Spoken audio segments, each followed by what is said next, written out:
Alors je continue comme si je découvrais, hein. On croit, les gens ils vont dire, tu nous dis que tu as lu un CD, tu es en train de nous dire que tu as lu un CD et que tu as choisi ces poèmes-là, tu les as lus sur CD et tu nous les bafouilles, ces poèmes, on croit que tu les découvres. Alors, je raconte la petite histoire, c'est que entre lire ici en direct, c'est-à-dire sans montage, et puis surtout, oui, je l'ai lu, mais j'ai mis combien de temps pour faire mon CD de 11 heures? J'ai mis au moins 5 ans. Alors, effectivement, entre le temps où j'ai lu ce poème, peut-être il a passé un petit temps. Et puis aussi parce que là, le but, c'est d'entendre les mots, c'est de les goûter, de les déguster, de prendre le temps de les lire, ces mots. Voilà. Donc c'est un petit peu la différence.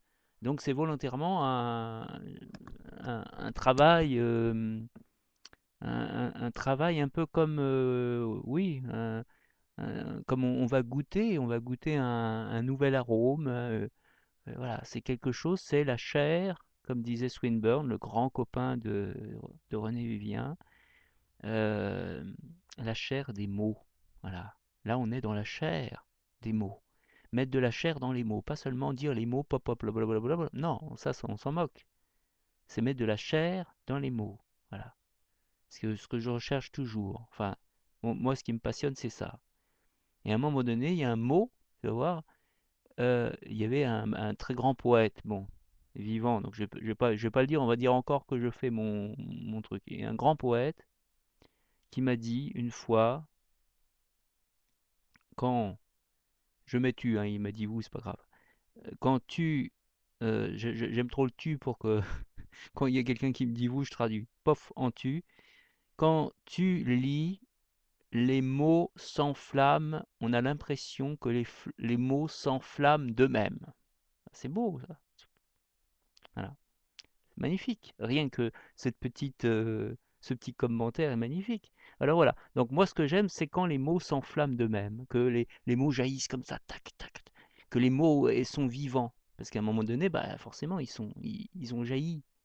Ils ont jailli au moment de l'écriture, les mots, ils ont jailli. Donc il faut retrouver, quand on lit, le même jaillissement, le même côté un peu naturel. Voilà. Donc je continue. Je dirais pas que je fais une analyse du texte, ça n'a rien à voir, c'est une analyse de lecture. Comment lire, voilà. Comment moi personnellement je lis, voilà. Bon, en général je lis, hein, de toute manière, en fonçant, je fais pas tous ces discours. Là je m'offre le luxe de faire comme, tu sais là, à la télé, là, France 2, celui qui te fait découvrir la musique.